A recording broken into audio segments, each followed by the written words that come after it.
देखो देवा से कितना x 2 power x equal to 7 power x होले x এর মান কত অপশন দেওয়া আছে a নাম্বার অপশন দেওয়া আছে 1 হবে b নাম্বার অপশন দেওয়া আছে 0 হবে c নাম্বার অপশন দেওয়া আছে মনে করো 14 হবে আর ডি নাম্বার অপশন দেওয়া আছে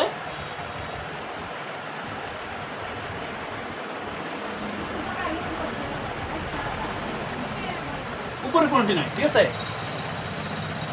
কিভাবে করব আমরা শর্টকাট অ্যানসার কোন দেব 0 কারণ দেখো যে কোনো সংখ্যা যদি আমি বসাই x এর মান তো এক হইতে লাগবে যদি ইকুয়াল টু করতে চাই তাহলে যদি মনে হয় আমি এমনি দেখাইতাছি একটা জাস্ট যদি 2 পাওয়ারে x আছে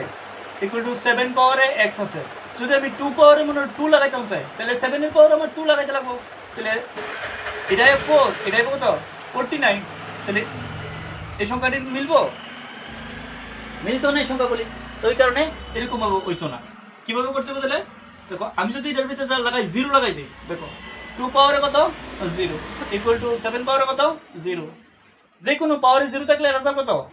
1 ইকুয়াল টু যে কোনো পাওয়ারে 0 লাগলে 1 তো মিলন যায় এরকম হবে বুঝছেন ব্যাপারটা